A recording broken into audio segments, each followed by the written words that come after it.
Good morning and welcome to this first edition of the CharmEU Days on how the European Universities Initiative can help in supporting the European Green Deal. My name is Michele Catanzaro, I'm a science journalist and I have a PhD in physics and I will be the presenter of these days. As you are all well aware of, we are in the middle of a crisis, a pandemic first of all, but also a climate and biodiversity crisis. It is quite a somber situation, but the flip side is that Europe seems to be really determined to provide a creative and constructive solution to this issue. For example, the European the Rescue Fund, the Next Generation Europe, is supposed to be a green way out of the current crisis along the lines of the European Green Deal. Universities must, of course, play a role in this process. Universities were born in Europe. Universities have driven the history of Europe, and universities have the knowledge that is essential to carry out this process. Additionally, like many other delicate and complex institutions, universities would be disrupted if we don't manage to avoid the worst effects of the climate, biodiversity, and pandemic crisis. We will talk about all these subjects throughout these days, and we have invited many of the key stakeholders in this process. So we will start with a session that will set, let's say, the policy framework. Then we will go to a plenary session in which we will tackle the basic connection between the European Universities Initiative, so this initiative that tries to network European universities, and the European Green Deal, which is the strategy of the Commission to develop a green and sustainable economy. And in the afternoon, there will be a series of green clusters, a series of sessions on three key topics. First of all, the networks, university networks, and the role they play in the European Green Deal. Secondly, mobility. And third, the role of inclusiveness, the function of inclusiveness. And tomorrow there will be two more sessions, one on the role of external stakeholders, and the second on the connection with Horizon 2020. So there will be plenty of opportunities for you to participate, to network, to ask your questions, even if we are in this unusual situation due to the COVID 2020 emergency. That we will have set up several channels. So first of all, you can follow the live event through the YouTube and Facebook channels of CharmEU.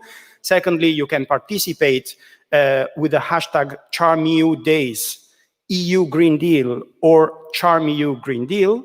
And you will be able to ask questions and make comments to the panelists via three channels. First of all, the comment section of the YouTube channel, the comment section of the Facebook channel, and then through Slido, which is the platform you are seeing now in screen. So you have to connect to slido.com, search for the hashtag CharmEU Days, the hashtag CharmEU Days, and there you will be able to comment, ask questions, etc.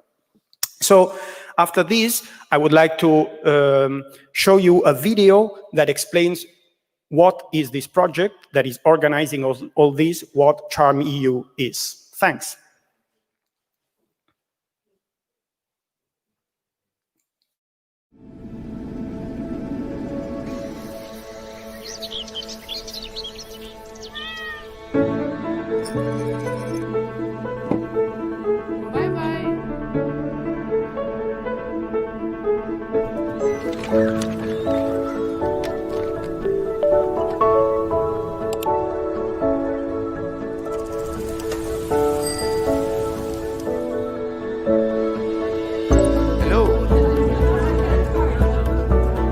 CharmEU represents a challenge-driven, accessible, research-based and mobile model for the co-creation of a new European university, aligned with European values and committed to the European Green Deal and the Sustainable Development Goals. 5 prestigious universities connected in an exchange network with a total of more than 170,000 students and 20,000 professionals. They come together to create a unique educational model based on the knowledge square: education, research, innovation, and business and society. Charm EU's main objective is to offer the skills and knowledge to understand and solve the biggest global challenges facing humanity. Understanding these challenges as an opportunity to collaborate from different areas and perspectives is transdisciplinarity, the central axis of our system and the pillar of all our values. We are facing an era of great challenges and require a new generation of leaders, innovators, and entrepreneurs that will encourage business and change society. Are you ready to change the world?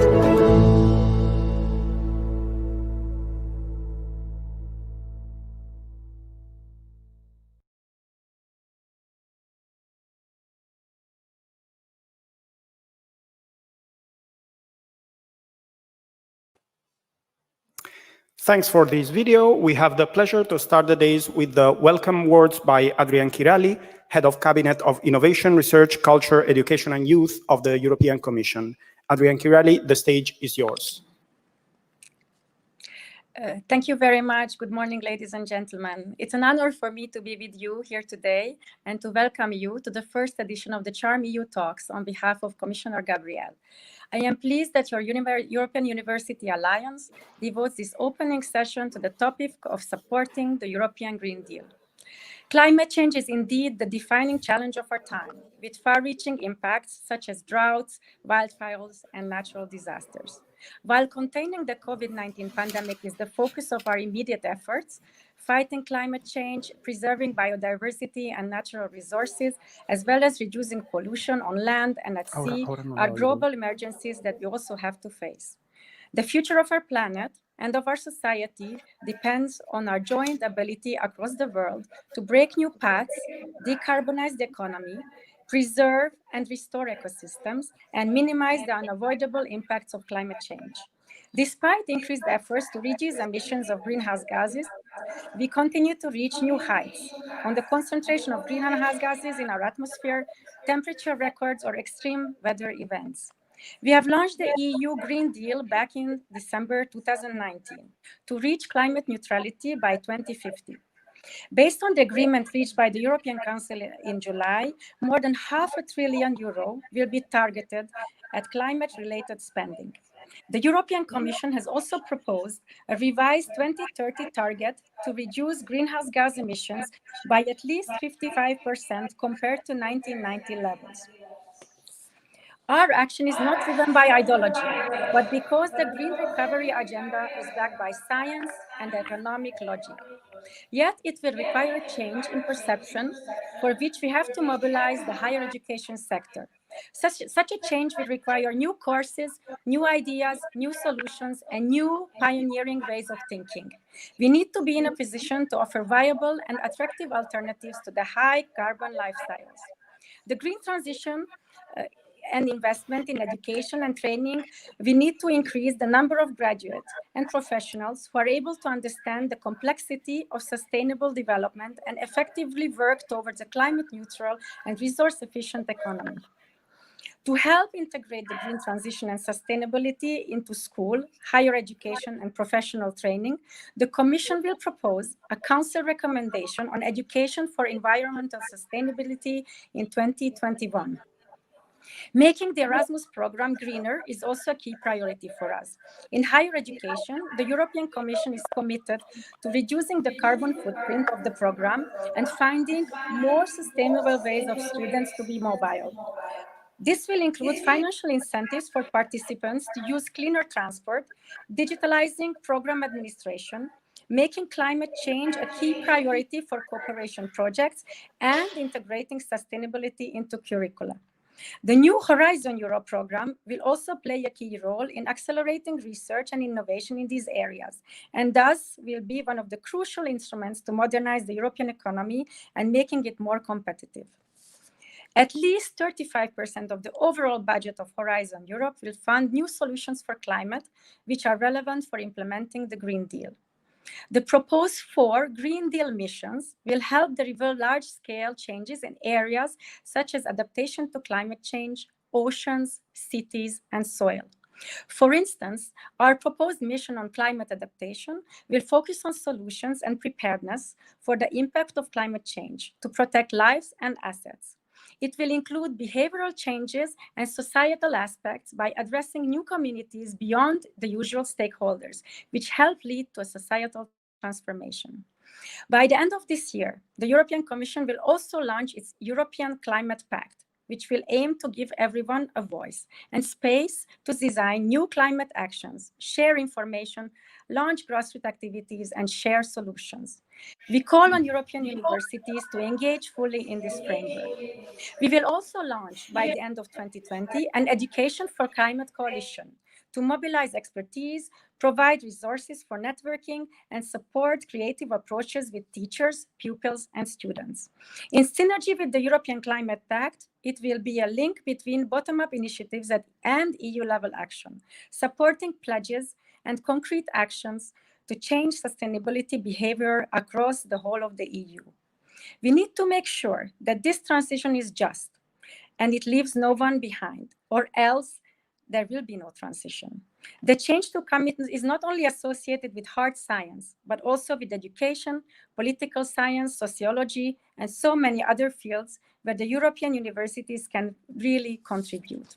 Your cooperation model will also help bring together a critical mass of experts, experience, and infrastructure from academic, public, and private sectors to create responsible, equitable, and sustainable solutions in keeping with European values and making a tangible impact towards the realization of the Green Deal.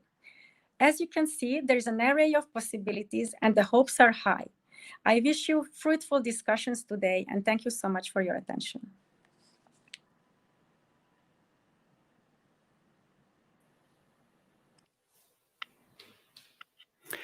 Thank you very much, Adrian Chirali, for your inspiring welcome words. And now we will move to introductory session, in which we will try to set the stage for the policy issues related to the topic that for which we are here today.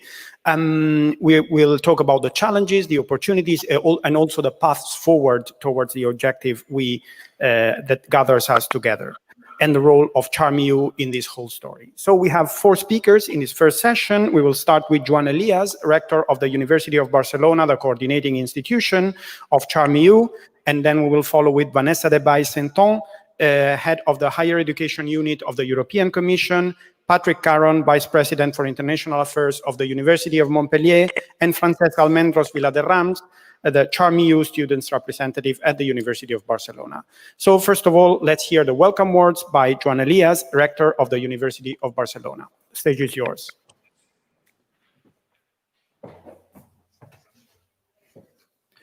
Thank you very much. Dear participants of the first CharmEU Days, it's a great honor to me to address these words to you all. And it would have a pleasure to see you physically here at the University of Barcelona. I'm sure that there will be more occasions for this kind of meetings in the near future. I hope that you, your families and friends are well. After 1 year of the kickoff of CHARM European University Initiative, I have this great opportunity to share with you 5 insights.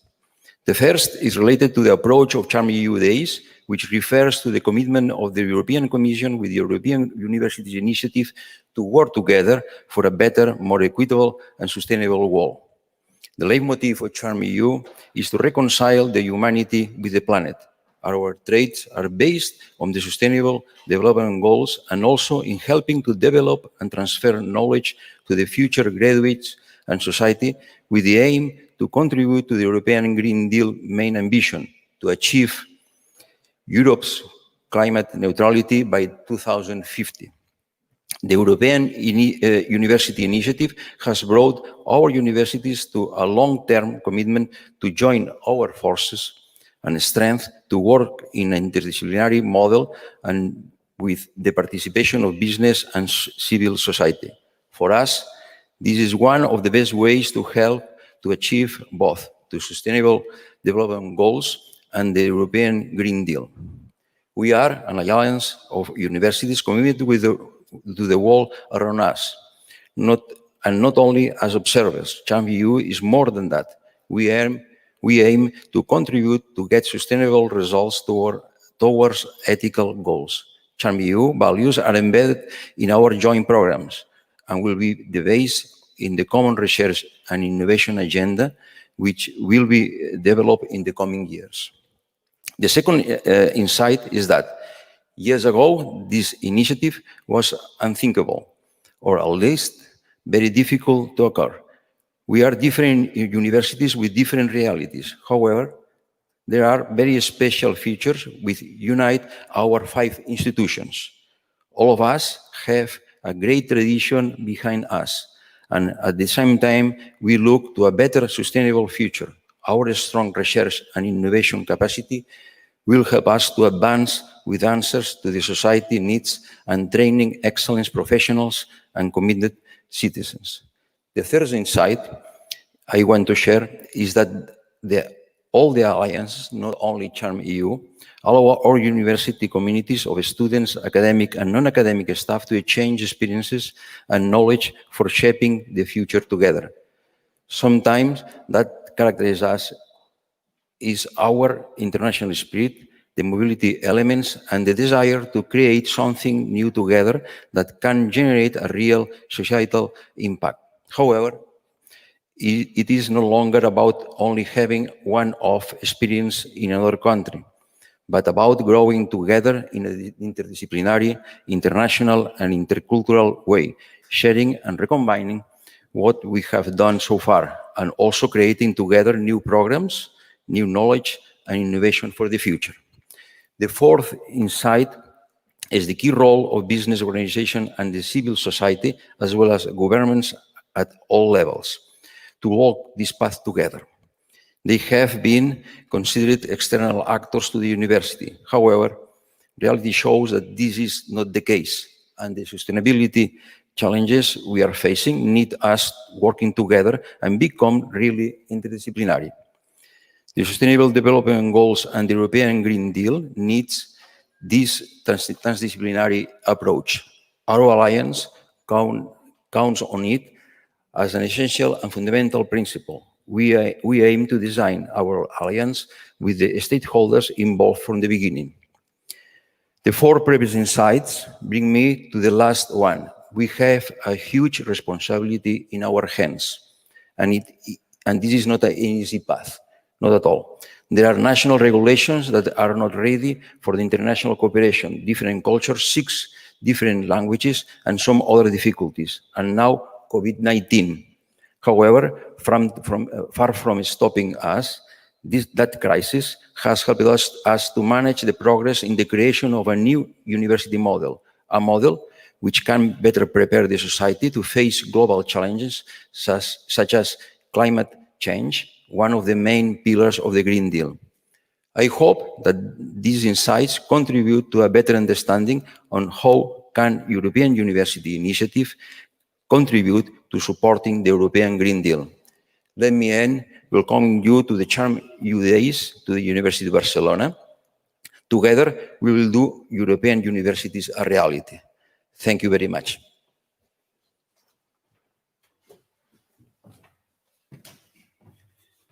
Thanks, Joan Elias, for these inspiring words and for reminding us the key role of university in meeting the objectives of the European Green Deal. And now we will go on with Vanessa de Bessenton, head of the Higher Education Unit of the European Commission. Vanessa, welcome. Good morning, everyone. It's a real pleasure to be with all of you this morning. As explained by Adrien, we strongly believe that European universities is a key initiative to actively contribute to the Green Deal strategy. Why? Because they can inspire the wide higher education sector to integrate environmental sustainability systematically into their programs using challenge-based approaches. The societal challenges that the world faces today are so complex, tightly coupled to each other and dynamic that we need to join forces and resources and bring expertise together. Strategic infrastructure and sustainable cooperation on education, research and innovation, the basis of the European Universities Initiative will allow CHARMEU and the other 40 European Universities Alliances to deliver, to find solutions and to become more effective. How? By putting together students in teams across disciplines, across countries and languages, together with researchers, academics, but also companies and all the other socio-economic actors present in their surrounding innovation ecosystems to work together and find solutions to face climate change and ensure environmental sustainability. It's a new paradigm of considering students as actors for change. Students not only at doctoral level, but also at bachelor and master level, so that they can develop early on their critical thinking skills as well as creativity, because diversity triggers creativity. And there is not such a powerful mind than the one of a young student willing to create a better world. Together, they will be able to find solutions to these pressing challenges of our time.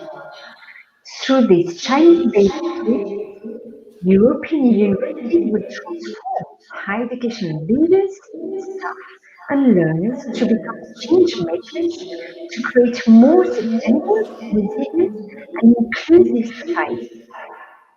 In this way, they will bring together a critical mass of experts, experience, and infrastructure from academic, public, and private sectors to create responsible, equitable, and sustainable solutions, keeping with our European values and making a tangible impact towards the realization of the Green Deal. The European universities are revolutionary. They are at the heart of the three policy communications the Commission published on 30 September this year, which presents the Commission's vision for the European education and research areas and for digital education. That is why we will ensure the rollout and sustainability of the European Universities Initiative under the next Erasmus Plus program in synergy with the Horizon Europe and other EU instruments. I wish you all fruitful discussions today, and I will be very pleased to join you again tomorrow for the conclusions. Thank you very much.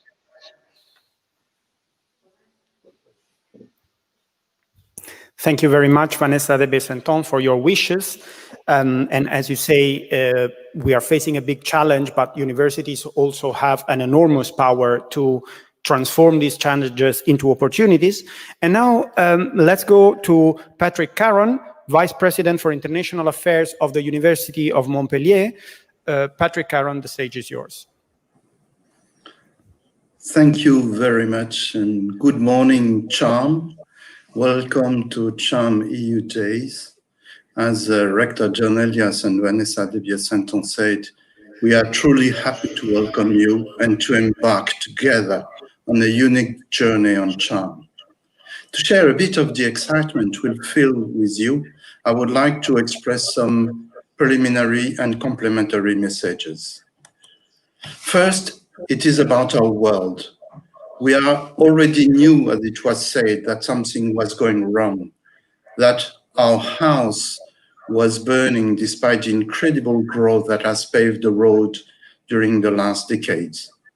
More and more effects related to climate change, to biodiversity erosions, the concerns regarding the renewal of resources, in particular soil and water, or the access to energy, the permanence of hunger and the huge rise of obesity with related concerns, inequities, social justice, political instability. Well, the list is very long. And the COVID crisis resonates as like a detonator, which is certainly preluding cascading crisis. We knew it. But time has come to change our world, to make sure that our grandchildren may have a decent life. 5 years ago, the approval of the Agenda 2030 for Sustainable Development, with its 17 Sustainable Development Goals, resonated like an impossible utopia for most. We now know that we have to take it seriously, that we have to shape a new world and to face the obstacles that prevent making this dream a reality. Well, this is what Charm is looking at. This is what Charm is about. To help preparing ourselves to reconcile the humanity with the planet and to take better care of our unique jewel. To help preparing ourselves to implement the Green Deal for Europe and for the world. This is, of course, not an easy task, and this means assuming risks and addressing the difficulty and the complexity of change. In our academic world, this implies in particular moving beyond disciplinary barriers to connect knowledge and action, to articulate sectorial analysis, to bridge local and global perspectives. From the University of Montpellier point of view, as we decided to focus in 2017 on 3 interrelated challenges: feed, protect about the environment, and care about the health, we are happy to share and build such a charmed journey with the University of Barcelona, the University of Utrecht, Trinity College in Dublin, and Edward Sloan University in Budapest. Together, we share the conviction that we need to engage to achieve the integration of a European area for higher education. We need it for political reasons in a context of increasing isolationism and fragmentation of multilateralism, while the challenges rather call for addressing them together in a coordinated way. We needed to prepare the young generation to seize and understand what is at stake and shape a new world. Erasmus was already a great move to make interculturality a reality, but we need more. We need to think together, to shape together, and towards such a perspective, nothing better than designing and organizing together university diploma on a shared basis, to generate jointly the next generation. We already had this intuition when we submitted the Charm proposal, and this is also why we wanted it to be connected with research, the R of Charm. It is now much more than an intuition. It became the conviction that we are at the beginning of a huge movement that forces us to experiment, to test, to be audacious, and in the same time, humble and modest. We will have to learn from both successes and failures, to adapt, to always do better, and to share with other European universities in order to shape the European area for higher education. Our future is the young generation. It will rely on your skills, on your capacities, on your engagement. And what we are talking about today is about the best way to prepare you. Let's build the future together. Let's change the world. This is what Charm is about. I wish that someday you may be able to say, we were there, we were part of it. Welcome and enjoy these Charm EU days. Thank you. Thank you very much, Patrick Caron. Your strong quote by Greta Thunberg about the reminder that our house is burning recalls us of the responsibility of academia and scholars in tackling the major issues of our time. And we finished this first introductory session with an intervention by Francesca Almendros Viladerrams, which is the Charm EU student representative at the University of Barcelona. Francesca, it's your turn. Thank you. Good morning. As students, we are aware of these global challenges related to multiple UE sustainability initiatives, such as the Green Deal, the Sustainable Development Goals, and universal call to action to end poverty, also to protect the planet and improve the lives and prospects of global citizens. As students, we are proud of saying that we are really committed in our future, and this is one of the main reasons why we have to be and we want to be present in the creation of these new European universities. Students are essential in the decision-making and governance in this creation of the European universities. We cannot be a simple advisory body in these alliance projects. We have to be involved and implicated in the different stages of the project. CHARM-EU is a perfect an opportunity for us to be involved in this inclusive and sustainable future. CHARM-EU wishes to create with the students, together with civic engagement, a learning, creative, transnational, multicultural, multilingual, and interdisciplinary driven integrated campus, where students can freely move and create their own curricula and interact.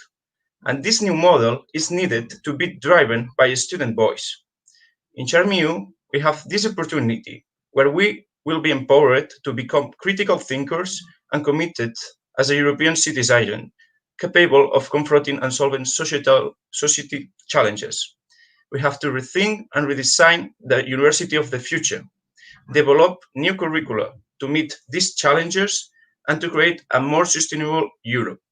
So I would like to create, and I would like to share to all students that are listening to us the opportunity to be bold and participate in CHARM-EU. We have to shape Europe together. Thank you so much.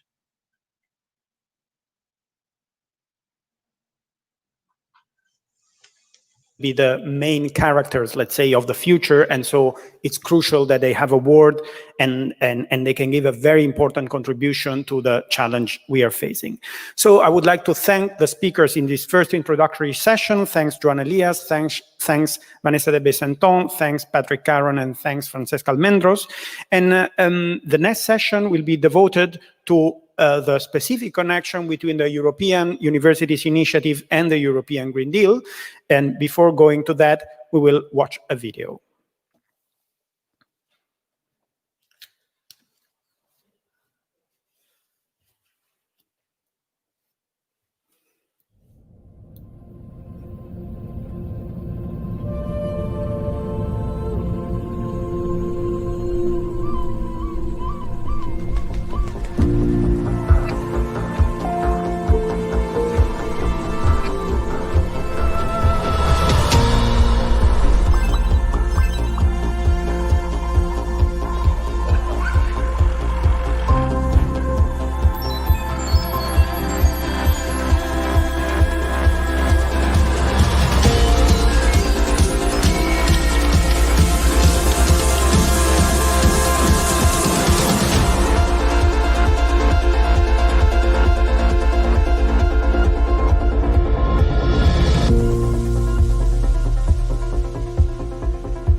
Thanks for this inspiring reminder of where we come from and where we are going to.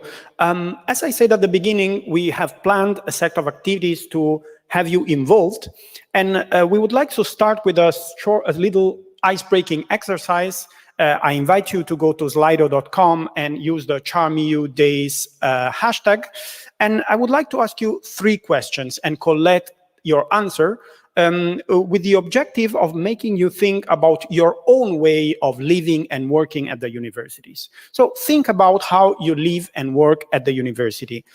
Do you think that the current way of doing that is compatible with the objectives of countering climate change and preserving biodiversity? Please give your answer through the Slido. Is your current way of living and working at the university compatible with countering climate change and with preserving biodiversity? Please connect to slido.com and use the CHARM-EU Days hashtag to provide your answer to these questions. We would really love to make a balance, let's say, of the state of the art of how the participants in the CharmEU project feel about their own way of living. It's certainly sure that we must start with ourselves if we want to plan how to change the whole ways of working of the academia.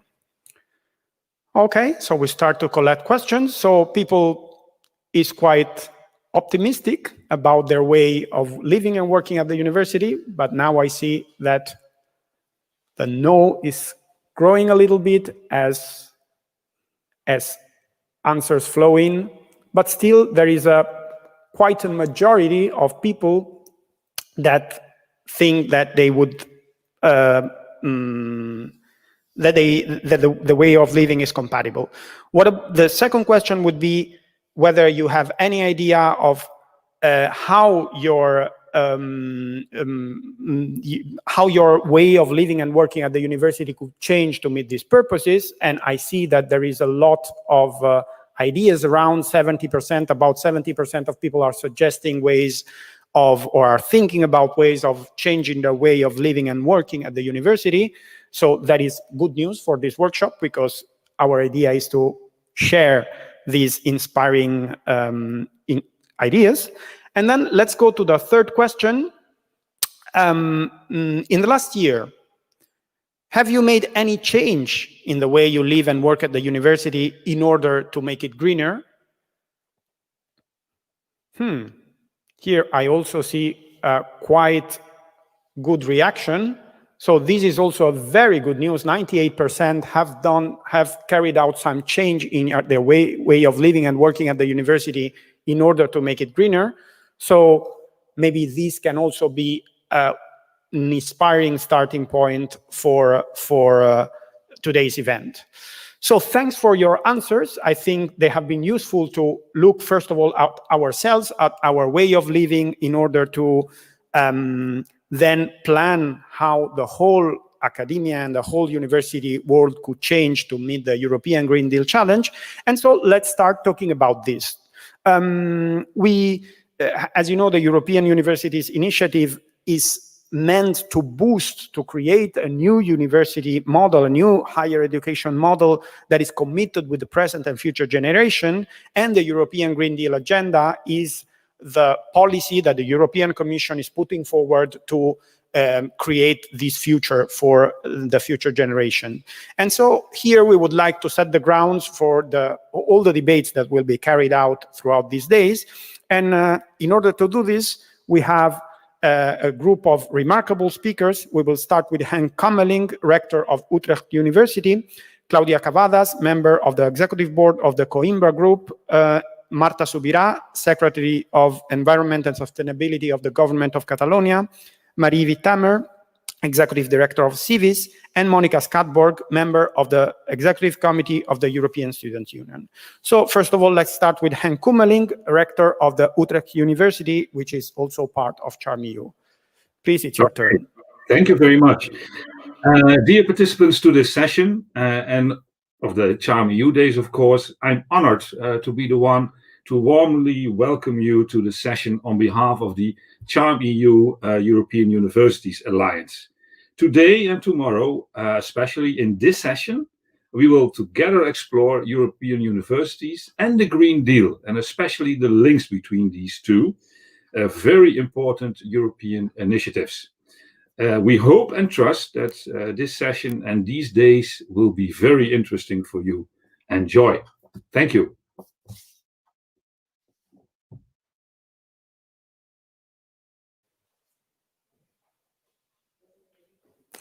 Thank you very much, Henk Kammeling, for your welcome.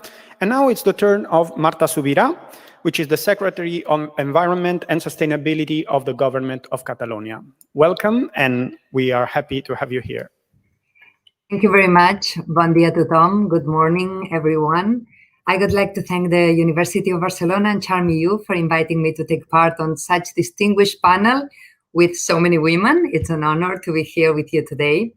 This meeting is a true reflection of the global scale of the challenges we are facing as we are connecting from different parts of Europe with a view to strengthening our joint commitment to sustainable development.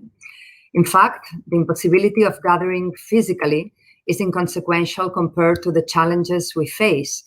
Thousands of people have died from COVID-19 across the world, and the pandemic, which is still out of control, will have severely negative impacts on most SDGs. We are more aware than ever that we live in a highly interconnected world. 2020 is a year that will be remembered for the dramatic impact of the COVID-19 pandemic, yet it is also the year in which we keep up on the path of sustainability. And this event is a reflection of that. So thank you for organizing it in such an appropriate time. Catalonia is a country that has always had a global perspective, committed to the European project and values, that has understood that its actions have an impact beyond its borders. And this is reflected in the work that has been done by institutions and civil society throughout all the 20th century, but especially in the government and the political sphere since self-government and democracy were restored. Catalonia, for example, was the first territory in Spain to have a Ministry of Environment in 1991, precisely in the face of the realization that environmental issues and sustainable development were taking on a global dimension, and they had to play a leading role in the public agenda worldwide. Following that lead, in 1998, the Catalan government created the Advisory Council for Sustainable Development in Catalonia, that has played an important role in disseminating environmental values and promoting the culture of sustainability within Catalan society. And for 30 years, our international commitment has not stopped, and we have worked to act locally, always thinking globally. As Secretary of Environment and Sustainability of the Government of Catalonia, I myself have had the opportunity of participating in multiple meetings, international summits on climate change, circular economy, biological diversity, and the Rio +20 summit, among others. But in 2015, two major events took place: the Paris Agreement on climate change and the approval of the 2030 Agenda and the Sustainable Development Goals. Those who work on international relationships know how difficult these agreements were. But as a professor of operations in Stanford said, execution is strategy for breakfast every day, meaning that the real difficulties will come with the implementation of these agreements. That's why it's so imperative that all of us do whatever it is in our hands to fulfill the goals. Governments, companies from all sectors, researchers, NGOs, academia, students, women, minorities, young people. The Catalan government responded in 2015 with the report, The 2030 Agenda, Transform Catalonia, Improve the World, and with the approval in 2017 by a broad consensus of the Parliament of the Catalan Climate Change Law that sets a climate-neutral Catalonia by 2050 following the European goals. And this year, we have produced our own Catalan Green Agenda following the European Green Deal. The 2030 Agenda for Sustainable Development lays down in a pristine way which are the challenges we are facing, which range from ending hunger and ensuring quality education to ensuring free and democratic institutions. The challenges include some goals that are crucial for boosting green recovery, for promoting sustained, inclusive, and sustainable economic growth, full and productive employment and decent work for all, for building resilient infrastructure, encouraging inclusive and sustainable industrialization and fostering innovation, and for ensuring sustainable patterns of consumption and production.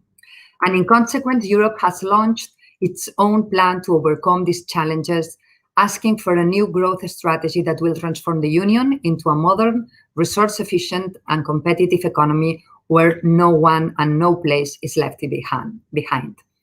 In the face of these dilemmas, both the European Green Deal and the 2030 Agenda provide an excellent opportunity to re-establish the role of higher education institutions. The Sustainable Development Goals and the Green Deal Agenda present a powerful opportunity for universities to engage with society, both globally and locally, and get them to think about how they can help to improve the world. We are at a historic moment, and this event is proof of that, when higher education institutions are well positioned to become, now more than ever, key players in the society.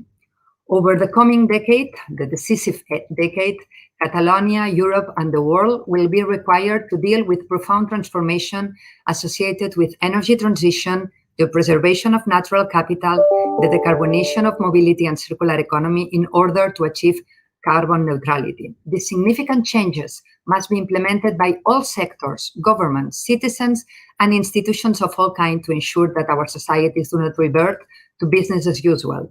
We have a real opportunity to accelerate continual change toward a more resilient, circular, and inclusive economy, as reinforced with the new Green Deal, which has inspired the Green Agenda of Catalonia and the recovery plan announced by the European Union.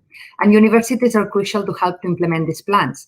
Universities are repositories of knowledge and talent, which are key factors for social, cultural, and economic progress. Challenges we face insofar as the protection of environment, water and waste management, biodiversity conservation, and the implementation of renewables, to name just a few, need to be dealt with rigorously. And universities offer the necessary space for neutrality, for collaborative work, and for interinstitutional dialogue at a time when cooperation is needed more than ever and in every way. In an era of change, social media, fake news, and ideological prejudice, I believe universities are key agents of academic and scientific diplomacy in search for the truth. Governments are often required to intervene in aspects that cause some or considerable controversy. For example, the application of a new territorial economic or energy model implies serious change that affect our traditional way of life.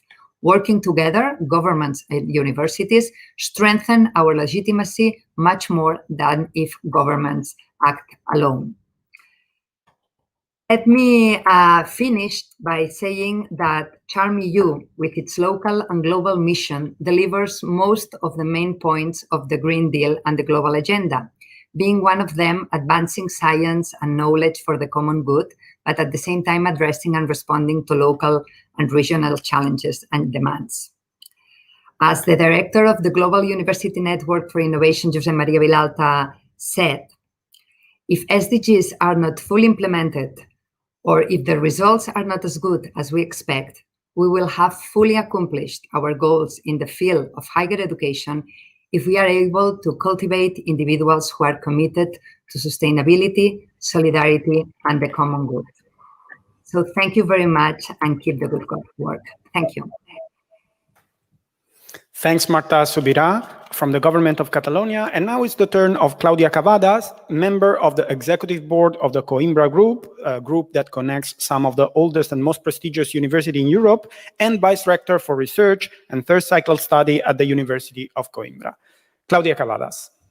Thank you. Good morning, everyone. Thank you. In the name of the Coimbra Group, I would like to acknowledge the invitation and the opportunity to be here. And I would like to share my screen, showing you, okay, sharing my screen.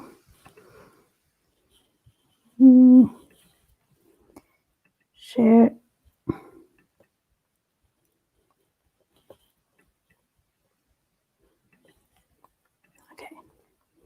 I hope you can see my screen. Is it okay? Okay, so in fact, I would like to give you some words about the Coimbra Group first, and then how can we contribute to this this important event. So in fact, Coimbra Group was founded in 1985. It has 41 members. So this is an association of long-established European multidisciplinary university of high international standards. More than 1 million students involved, to 200,000 staff. And of course, Coimbra Group is committed to create special academic and cultural ties in order to promote internationalization, academic collaboration, excellence in learning and research, and service to society. Of course, also, Coimbra Group is committed to influence European higher education and research policies, and also to develop best practices through mutual exchange of experience. So here is the 41 member universities that are in Coimbra Group, coming from 24 countries. And regarding Alliance of European Universities, so 32 members of Coimbra Group are officially involved in Alliance of European Universities. So if you can see here, 8 alliances of European University with Coimbra Group members, 4 of each, of course, CharmEU, that has Coimbra Group as associate partner, but also ACTU, Una Europa, CircleU, and also universities belonging to Coimbra Group also take part about the 4 alliances, Arcus, Enlight, 4AU Plus, and then well. So in fact, this is a huge amount of universities that can be together. So last June, we did an open session on the European University Alliance. And here are some key takeaways that I would like to share. Some of these ideas are already talked in the last speakers, but let me share with you. So in fact, European universities initiatives are strengths and can support European Green Deal. In fact, European universities are real game changers in the field of European and international knowledge. Also, so European university structure has proven to provide the right framework for university to address global challenge, hence those tackled by the Green Deal, as shown by the ways they have been responding to the COVID-19 crisis. And also, in fact, European universities offer the opportunity to develop and offer challenge-driven education, and very, very important, directly connected to real-world challenge. Also, the COVID-19 crisis has spotlighted the role and value of the universities in their ecosystems. I would like to highlight the importance of city-university cooperation as promoted by the Poitiers Declaration launched in 2016 by the Coimbra Group. This is very important to achieve the European, or to contribute to achieve the European Green Deal.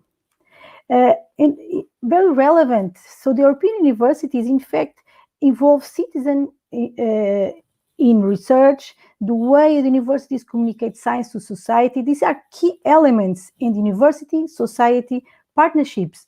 So citizen science, public engagement, all these kind of activities that the European University can promote are very relevant to support European Green Deal.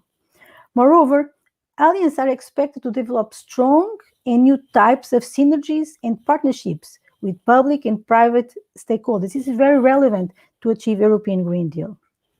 So in European University, research and education are inseparable. This is very relevant to achieve Agenda 2030 and, of course, the Europe climate neutral by 2050. Moreover, the alliances have strong capacity for transnational data sharing. So the information coming from the research, so we have to share this data. Open science is very important in these alliances. Moreover, already said, so this is a clear focus of European University Alliance on multidisciplinary, transdisciplinary, and international research. So these are 3 major assets to support the European Green Deal. So of course we have some challenge, some risks that the European University cannot or can challenge to contribute to European Green Deal. In fact, the different governance models within the Alliance, this is a challenge. And the financial sustainability of European University remains a major challenge. So, and long-term funding, as Ludovic Tilly said in that meeting, so long-term funding support is absolutely need for the European Commission and state members that you can promote and support European Green Deal. So about the opportunities, so to support the European Green Deal, the role of Coimbra Group. In fact, Coimbra Group is a structured cooperation of universities, and so it's important that there is also structured cooperation among alliances that will be very useful and beneficial to all parties to contribute to European Green Deal. So building on its culture of collegiality, the Coimbra Group has positioned itself since the beginning of this initiative as a platform to structure dialogue, cooperation, dissemination, and benefit to all of its members, hence adding cohesion. So setting this, we also have been, SDG is also a key strategy priority for Coimbra Group, especially in the next academic year. So we are continuing promoting the Poitiers Declaration. And next year, we'll have new series of events and policy debates that I will highlight only two. So the Coimbra Group Annual Conference in June 2021 in Charles University in Prague, that we have a public conference debate on sustainable university in 21st century. And also in Geneva in October 21, we'll have a high-level seminar on research policy. The Coimbra Group meets the United Nations, entire focus on 23 agenda and how they drive or influence university research and vice versa. So in the end, I would like to say that we have to leave no one behind. And we hope that Coimbra Group can help in this European Green Deal in SDGs. So don't leave no one behind. Thank you.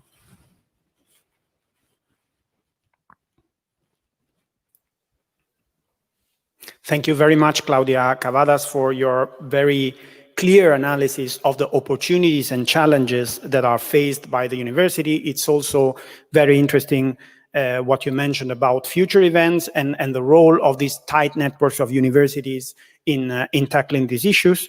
Now it's the turn of Marie Witthammer, the Executive Director of CIVIS, a network of 8 leading research higher education institutions across Europe with a strong connection with their urban and regional landscape. Marie Witthammer, please.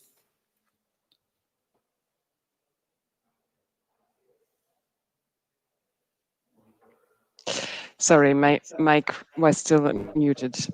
Hello, we are very pleased from all CIVIS Alliance to be invited in another European university as CHARM EU.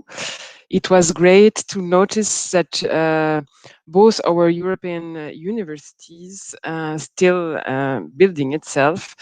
We tackled the thematic of Green Deal and climate, environment and energy. We just had our annual days, a little bit like today for CHARM EU, on the 9th and 10th of November on the societal challenge, climate, environment, and energy. So CIVIS basically is 8 universities together, and we tackle 5 global societal challenges. And this year we thought with the situation and also having made a kind of a poll on the interest from our communities, academics, students, and also all the staff, that this was the first societal challenge to tackle. So first there will be hubs of academics working together on a challenge-based approach and also an interdisciplinary and transdisciplinary way to tackle climate, environment, energy through the knowledge quadra, so meaning a synergy between education, research, innovation, and of course a link to society. But I wanted to focus my point here on the Global CIVIS Days we did. So there was 2 parts. It was first centered, we decided to center it on green education. And there was a hackathon for the students. And aside that, in parallel, there was a big conference. So we had over 530 participants registered, and also more than 150 students that compose 40 teams from all 8 CIVIS universities to participate in the hackathon. We made a choice to keep the event quite inner to CIVIS, because it was also a way to bring out our identity and to have the sense of community belonging that we wanted to foster, because with all the online and digital ways we have to communicate at the moment, it's not always easy to have such an event where we can all gather. So I'm very pleased to see that CHARM EU also is taking back the question of the Green Deal. So it's even broader than what we did within CIVIS. So basically, the idea of the CIVIS Days were to tackle education for a sustainable future, so addressing the needs for problem-solving competencies in climate, environment, and energy. We brought together academics from all civis universities, and beyond we had a leading expert from UNESCO, Professor Dr. Ananta Durayapat, and also KTH Royal Institute of Technology, Professor Linda Barman, and the host of the event was Stockholm University, who is also leading the hubs in this thematic. So Professor Georgia Destuni and Kevin Noon were leading the conference part, and they explored the challenges and opportunities higher education is facing today, addressing the World Economic Forum's wicked problem, and offered analysis and constructive ideas for solving this issue through sustainable innovation. So how can we together go towards sustainable innovation, and also on the thematic of a European university, how to tackle also mobility and cooperation in a sustainable way. You will be able to find all the keynotes and roundtable talks that happened on our website, so civis.eu. And I also wanted to focus just for a few minutes more on the hackathon with all the students. So they chose to work on 3 main points. So green Erasmus, so risking student mobility. How can I make my Erasmus plus exchanges carbon neutral? The second was on green campus, how to reinvent the campus of tomorrow, and how to reach carbon neutrality for university campuses. And the third one was on education, green education, so rewire education for a sustainable future. How can we use the sustainable development goals to guide our solution and to orient our educational programs? So all the teams of students gave some solution, and we had a jury with different academics and representative from also our partners working in the thematic of climate and environment. And a team was awarded with a project called ECO for a search engine. So it would be an e-platform that sort out the modes of transport by CO2 emission and gather sustainable solutions that make mobility within civis as green as possible. So it was a very important moment for us also to be able to feel the motivation from all our community and the will from European University to really tackle these Green Deal issues, and how also we can foster the synergies and the European policies within European University, one like Civis, but also within the European University network, as we are joining today your great event at Charm EU. So thank you for listening.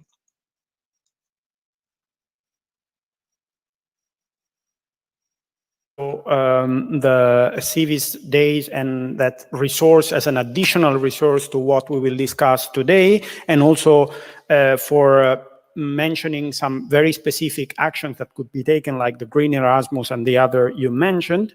And now let's go to the last speaker of the session before we go to the question and answer part, Monica Skatborg, member of the Executive Committee of the European Students' Union, which is the umbrella organization of the student councils in 40 countries.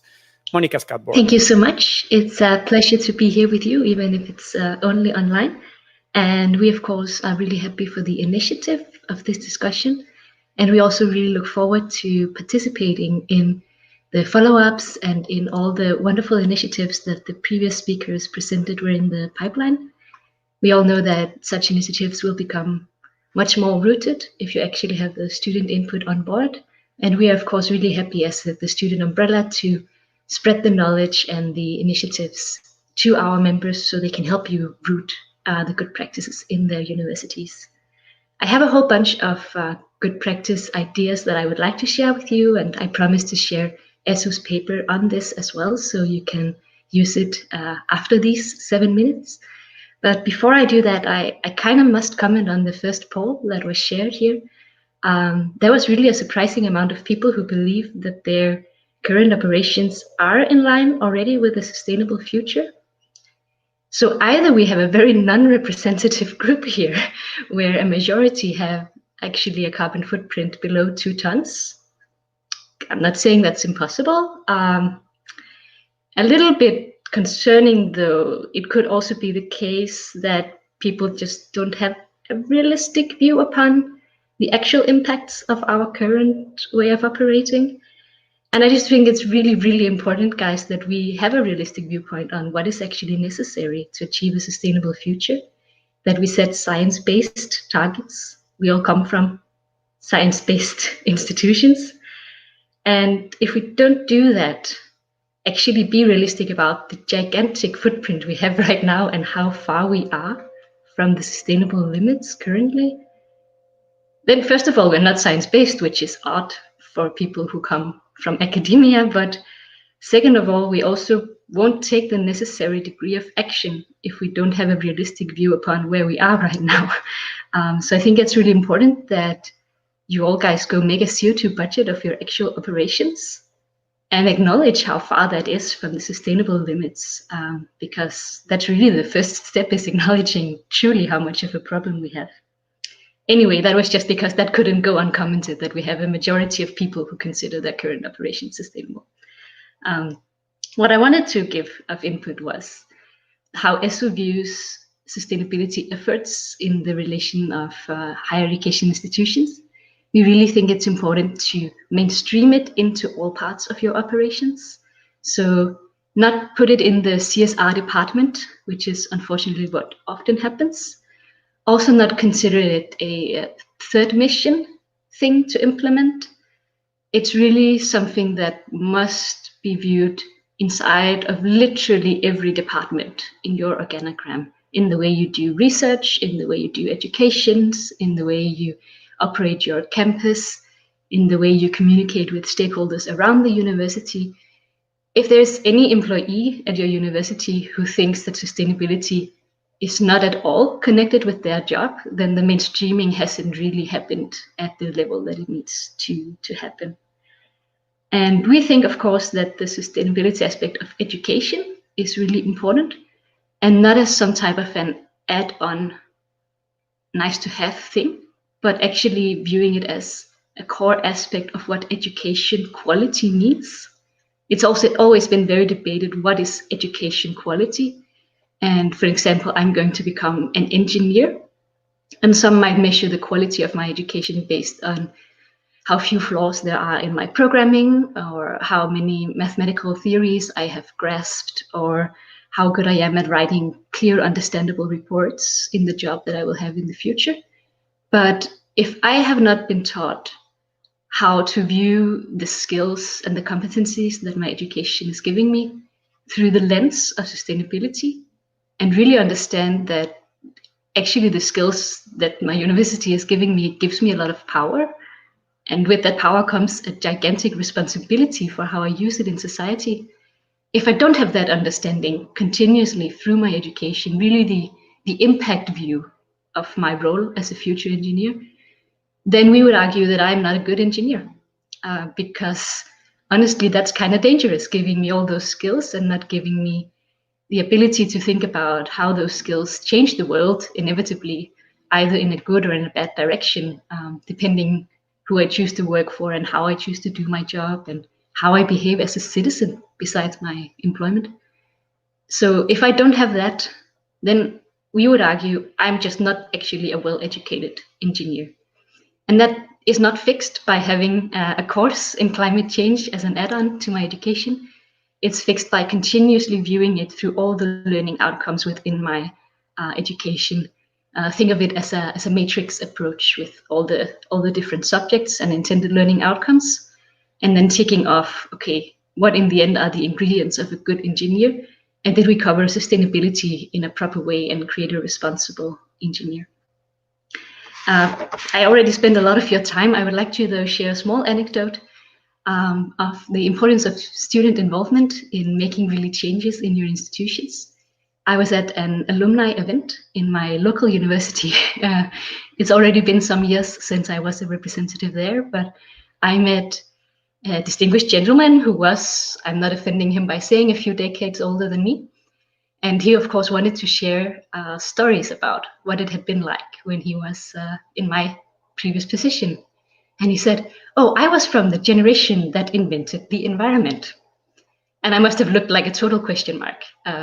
What do you mean you invented the environment? It's obviously around us and our university is embedded within it. What do you mean? The thing is that he was a chemical engineer. And at the time, nobody taught the chemical engineers anything about the environment. The university hadn't sort of thought about that maybe it would be kind of dangerous to make a whole bunch of chemical engineers every year that didn't consider themselves responsible for the environment. And the student organization changed that because they campaigned and they put up posters all around campus with pictures of an engineer and the headline, "This man is dangerous." And they were arguing for more responsibility and more understanding of the impact of science into society. And eventually, of course, my university would never again make a chemical engineer that doesn't understand how to protect the environment. And that just goes to show how important it is to take the student union with you on board, because historically, at least, they have been just a few steps ahead in making the universities transform in a more responsible direction. And now I think I spent my 7 minutes already, and I look forward to the discussion. Thank you very much, Monica Skatborg. Thanks also for your reading of the small poll we did at the beginning, which indeed maybe rings an alarm bell, and for this very interesting anecdote about inventing the environment and what we need to invent now, probably. Okay, so since we're running a bit late, there is time just for a quick round of questions to each one of the speakers. But I'm sure all the ideas that the public have, as the small poll we did has shown, they will be able to contribute with them in the afternoon events. So maybe let's start with Henk Kommeling. So transdisciplinarity is certainly a key part of CHARM-EU. And the project is planning some actions, like, for example, a master on the global challenges for sustainability that goes along this line. I would like you to elaborate on the role of transdisciplinarity in meeting the challenges of the European Green Deal. And maybe you have some idea or some specific example of what this role could be. Okay, thank you very much for this question. But let me first say something about the very impressive talk that just Monica gave. I think that's really stood out in our morning session, and it's, let's say, exemplary for what's going on momentarily. Yeah, we are at Utrecht University. We were in the midst of the process of changing or renewing our strategic plan, and what we saw was that the younger generations of academics, but especially the students, were the driving force behind putting the Sustainable Development Goals first and foremost in the veins and the bones of our new strategic plan. And I think that already, let's say, says something about what's going on momentarily. And I think that CHARM-EU, as a European university, really is, let's say, putting in the forefront this type of ideas, indeed by using a interdisciplinary approach. Because what we see, of course, and it's also, let's say, a bit in the anecdote that Monica presented, that the largely disciplinary approach that we have been taking at let's say the last decades is not being very helpful. If we really want to tackle all kinds of, let's say, societal problems, but especially sustainability problems, then we have to combine forces. Then we have to combine forces in tackling these problems. And therefore, this transdisciplinary approach, bringing multiple disciplines together with students, but also, of course, the academics, the teachers, that's really, let's say, very helpful in coming up with, let's say, a more understanding of all the problems that we are dealing with, but also with coming up with the better solutions for all these problems that we are dealing with. And I think that's the wonderful thing when you use, indeed, like we are doing in our CHARM-EU program, a very challenge-based educational effort, a challenge-based educational let's say, aim. And therefore, yeah, well, we're really tackling the problems with the help of students and teachers and researchers from all kinds of disciplines. So I think that's the wonderful thing, and it's really, let's say, in the midst of what's going on nowadays. So therefore, for me, it's a wonderful thing that we are working together on this level, and in order to deal with these very important universal issues. Thank you.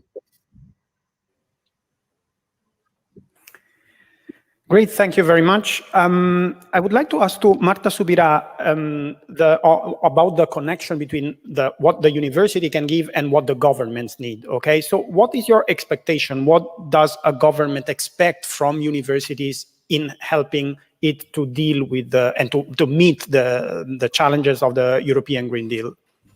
Well, thank you again for the question.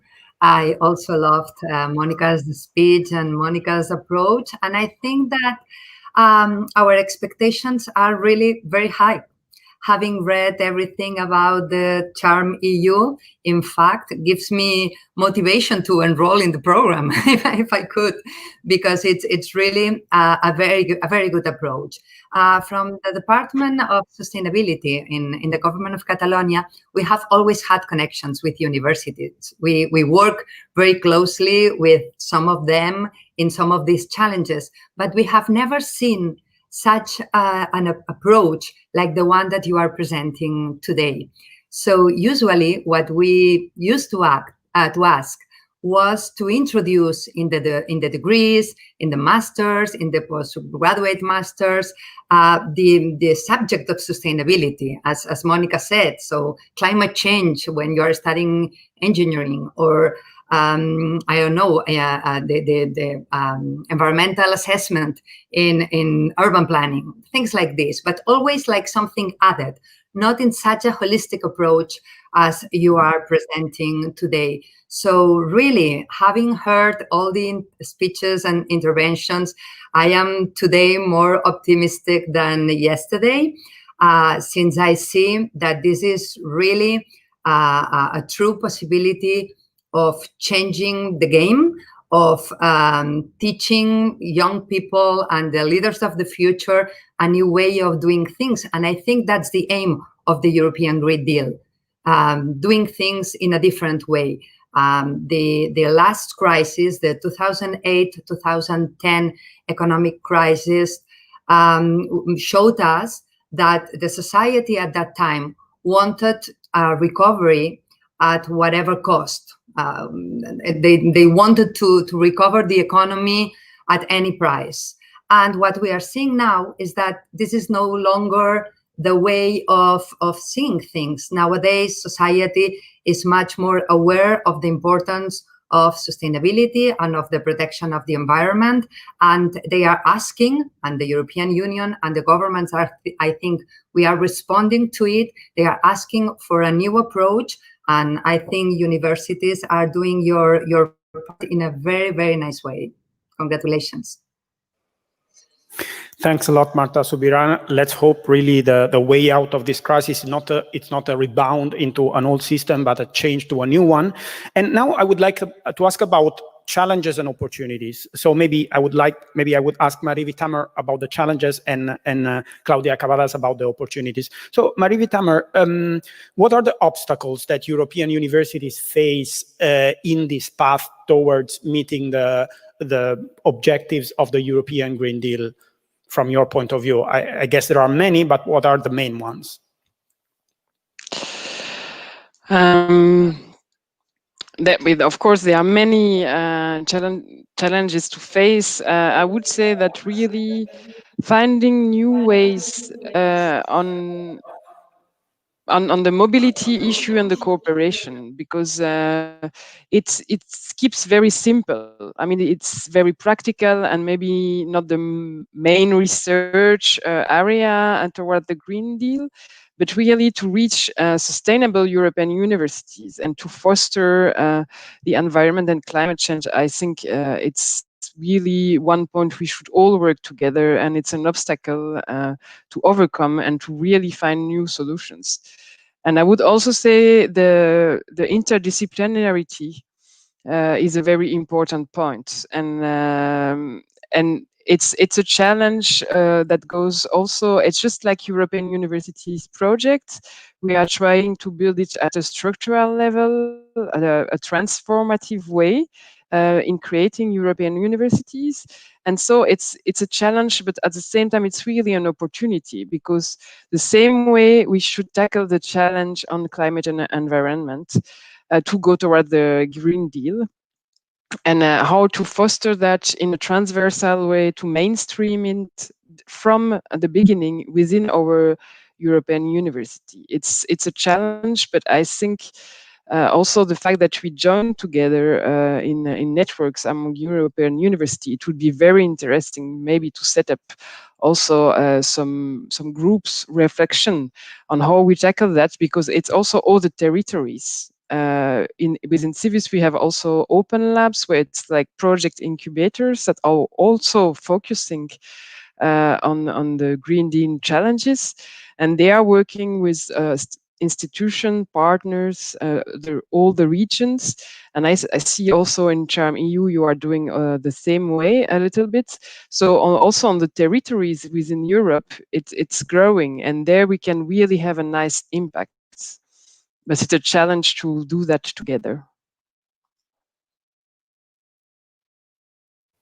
Great, thanks a lot. I'm happy that the two challenges you mentioned, so mobility and interdisciplinarity, are in fact two of the three topics that will be dealt with this afternoon. The third one is inclusiveness. So apparently there is some consensus on these lines. And now, Claudia Cavadas, what about opportunities? You have mentioned, the Coimbra Group has a long experience in connecting universities. You have mentioned several networks. You have mentioned also how the COVID-19 experience has shown the potential of university to give a constructive contribution. Could you give your thoughts about what are the opportunities, what these networks of universities could give in terms of advancing, of pushing forwards the European Green Deal agenda?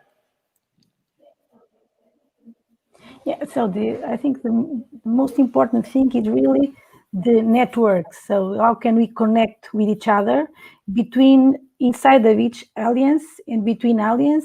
But I would like to highlight one thing, that we should also be aware that we have other universities that are not inside of the alliance. So you should not do clusters. So this is a challenge to try to communicate between all the alliances and also all with other universities and also with the society. And about this communication, I would like to highlight that when you talk about transdisciplinarity and of course interdisciplinarity, there is an issue, or there is a challenge, that is communication between the different stakeholders, and also between inside of a university or inside of a scientific area, the communication between scientific areas. So I think we have to invest also in science communication, public engagement, and this kind of activities to be sure that everyone is involved. And so the opportunity is the network. The challenges for me is how can we communicate between all of the alliance, all of the stakeholders inside of each alliance and between alliance.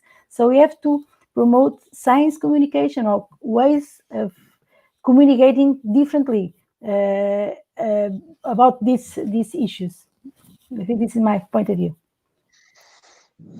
I'm very happy personally that you mentioned science communication, since it is my business, and I would like to highlight also the role of science journalism, in particular independent science journalism, as a key role to tackle these challenges.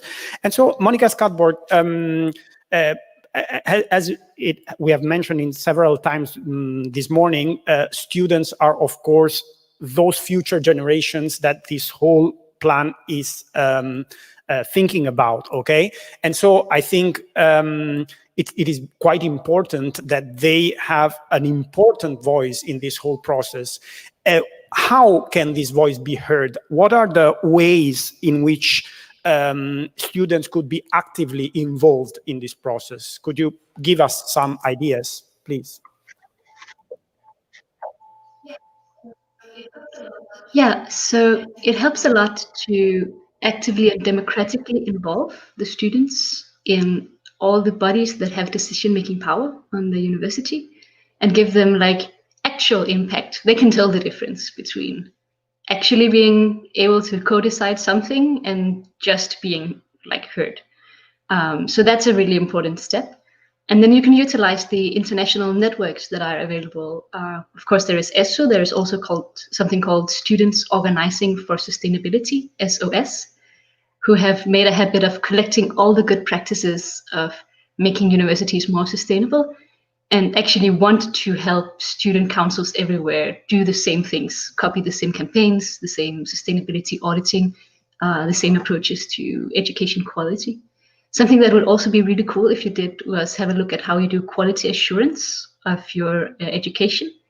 The ESGs, the European Standards and Guidelines, are very broad, of course, and it's maybe not always super clear how to use them to see if you are covering the important sustainability mission of your education.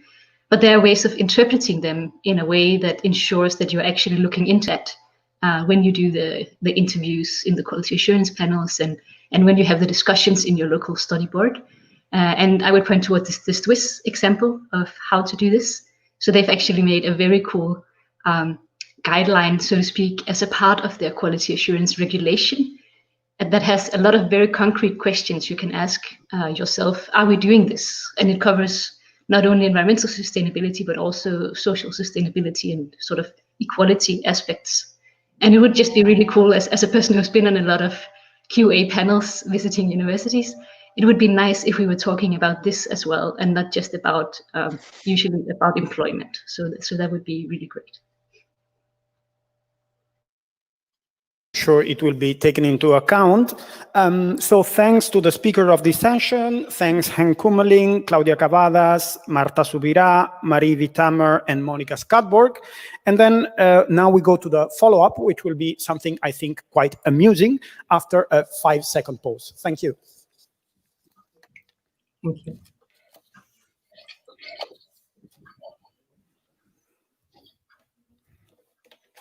Okay, so now it's another moment of participation. Since we cannot have a real-world coffee break, we will have a virtual one, and we will do a trivia. I've done it myself, and I suggest you to stay with us because it's really instructive.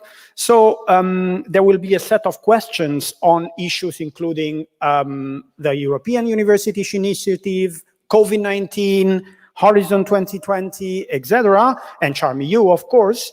And the winner will receive a CharmEU branding kit under the terms and conditions that are on the CharmEU website. So basically, now I will start to shoot a set of questions. You will have 20 seconds to answer each one. The platform to answer them is again slido.com. And so let's start with our trivia. Okay, so question number 1. Sorry, just a second. Before we start with the quiz, be prepared. I will follow the ranking of the winners and I will announce the winner at the end.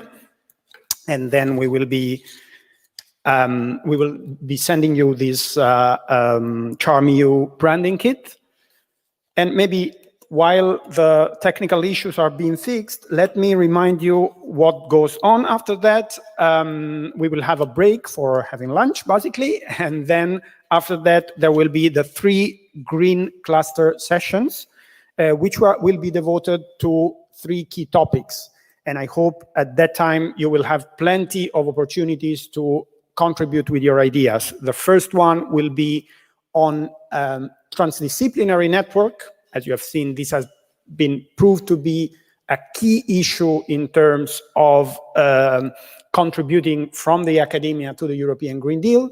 The second one on mobility, for example, Greener Erasmus has been mentioned. It's clear that there is a carbon footprint of universities in terms of mobility, and this could be widely cut. And the third one will be about inclusiveness. We have come to learn through the successive crises that it's impossible to have a green transition if it's not just, if it's not equal. So let me check whether the technical issues are fixed. Just a second, and then we go to the question. I must say, when I did it myself, I learned a lot. So it's a funny way to learn many things about not only this consortium, but also, let's say, the state of the heart of the awareness in the academic community on issues like climate change and biodiversity. And also learn something about ourselves, about this consortium and this project, sorry, and what it's trying to do.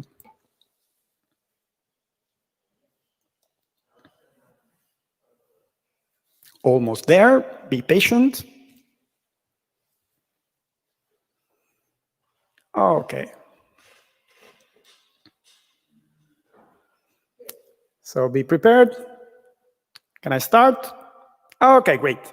So question number 1. When was the oldest CHARM-EU university founded? A, 1289, B, 1450, C, 1492, D, 1592. 20 seconds to answer. When was the oldest CHARM-EU university founded?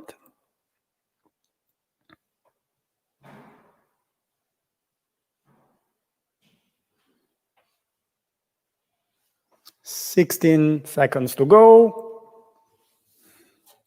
We have quite ancient universities in the consortium, in the project.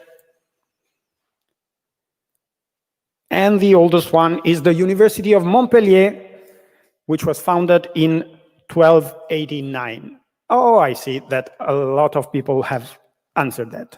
Okay, for your information, by the way, the University of Barcelona was founded in 1450, the Trinity College in 1592, the Eötvös Loránd University in Budapest in 1635, and Utrecht University in 1636. Second question, how many students are there in the combined CHARM-EU university? 165,000, 172,000, 188,000, 200,000. 6 seconds to go.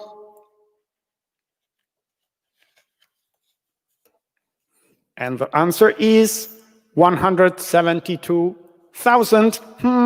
This was not that good. As I see, the majority of people made an approximation to 200,000.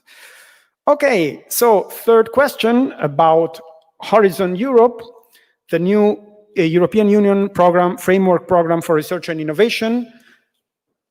Does it run from 2021 to 2025?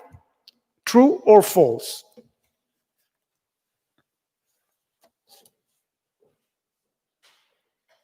From 2021 to 2027 in reality, so it's false. In reality, the program runs from 2021 to 2027. So question 4, what percentage of Europeans see climate change as a serious problem according to the European Commission? 88%, 90%, 93%, 95%. 15 seconds to go. What percentage of Europeans see climate change as a serious problem according to the European Commission?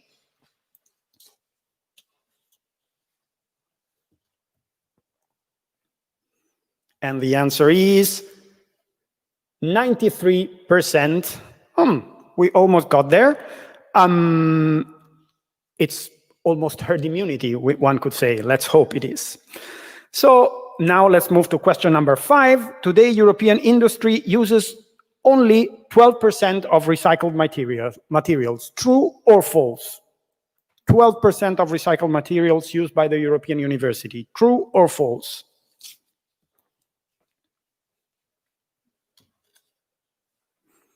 Five seconds to go. Is 12% true or false? And the answer is true, and the majority of the participants got it. So there we are really far from herd immunity, let's say. And by the way, the European Green Deal will support the industry to innovate and to become global leaders in the green economy. Question number 6. What percentage of Europe's emission does transport represent? 20%, 25%, 30%, 35%. Transport represents what percent of Europe's emission?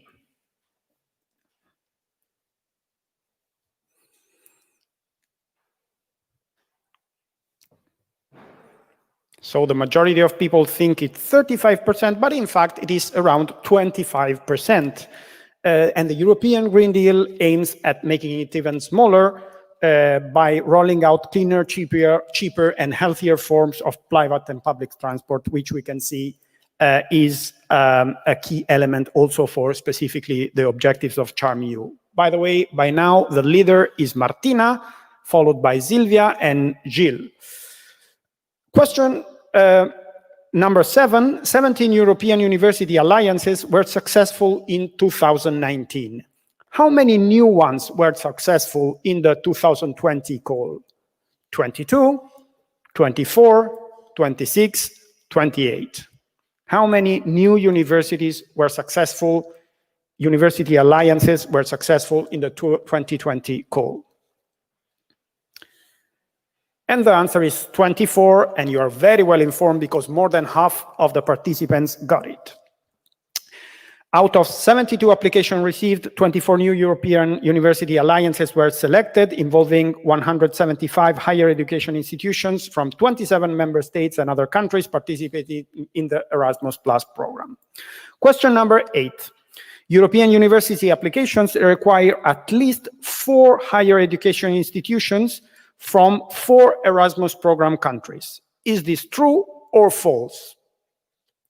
European universities applications require at least 4 higher education institutions from 4 European program countries. True or false? And the answer is false. Key criteria are a minimum of 3 higher education institutions from 3 European Union member states or other Erasmus program countries. Question number 1. How many higher education institutions are involved in the European universities funded through Erasmus+? More than 250, more than 260, more than 270, or more than 280? 15 seconds to go. How many higher education institutions are involved in the European universities funded through Erasmus+? And let me check whether you got it. Yeah, the majority of people got it. It's more than 280%, and 30% of the respondents got it. Question number 10, and we are in the middle of our trivia. There are 11 universities that are pioneers on the 2019 European Universities Initiative. True or false? Are there 11 universities that are pioneers in the 2019 European Universities Initiative?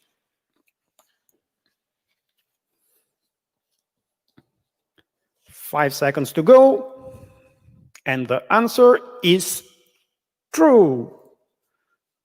The list of universities: Twente, Dublin City University, Aalborg, Hamburg, Universitat Autònoma de Barcelona, Kaunas University of Technology, Linköping University, Tampere, Stavanger, Aveiro, and Trento in Italy.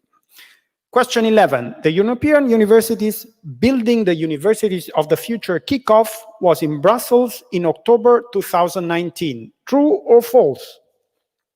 Was it in Brussels in October 2019? This meeting, Building the Universities of the Future?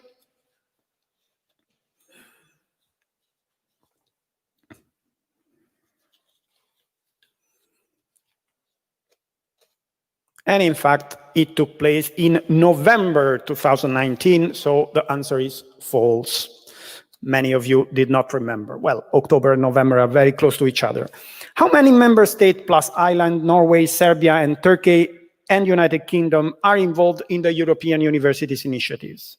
Are there 25 member states, 26 member states, 27 member states, or 28 member states? 10 seconds to go. How many member states plus Iceland, Norway, Serbia, and Turkey and the United Kingdom are involved in the European Universities Initiatives?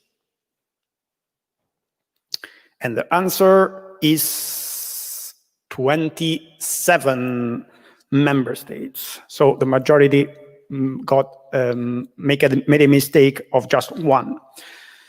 What about the European Green Deal? It encompasses 10 key policies area. True or false? Are there 10 key policies area in the European Green Deal? True or false?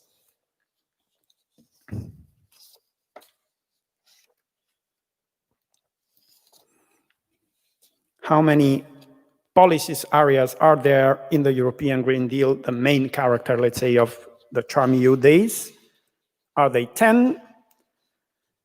And no, it's false. The answer is 9, in fact, and let me read them aloud because they are really important. Biodiversity, from farm to fork, sustainable agriculture, clean energy, sustainable industry, building and renovating, sustainable mobility, eliminating pollution, and climate action. Question 14. The European Green Deal aims to transform the European Union into a modern, resource-efficient, and competitive autonomy by what year? Is it 2040, 2045, 2050, or 2055? What is the deadline to achieve the objectives of the European Green Deal? This should be easy because the year has been widely commented in the media. And in fact, most of the people got it, 76% of them, it's 2050. And let me check who is leading the answers now. It's still Martina, but then on the second, we have Marius and somebody called ACC on the third position. Question 15, Charm EU, Una Europa, Civis, Aurora, and Arcus were all successful European universities alliances in the 2019 bid. True or false? These universities alliances, were they successful on the 2019 bid? True or false?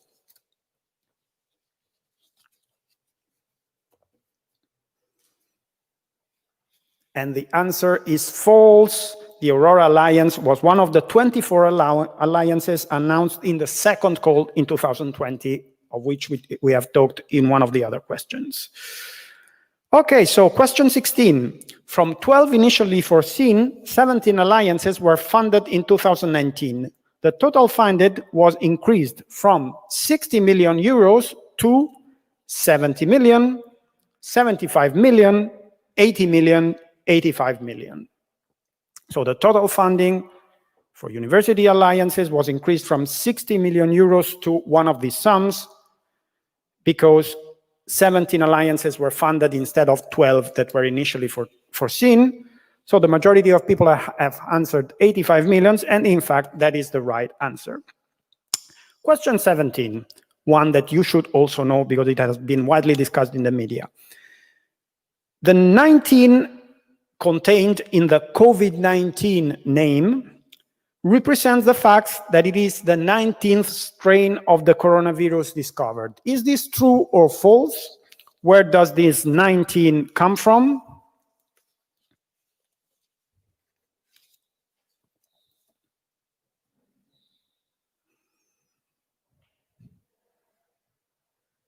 It's false, in fact. In fact, the coronavirus, the COVID-19 means coronavirus disease 2019, which was the year in which it was first identified. Maybe you remember that there was another famous strain of the same virus, the SARS-CoV-1, while the technical name of this coronavirus is SARS-CoV-2. Martina is still leading, second Adam, and third Christina. Question 18, and there are 3 questions to go. COVID-19 has currently been detected on all 7 continents. True or false? Has COVID-19 been detected on all 7 continents? True or false?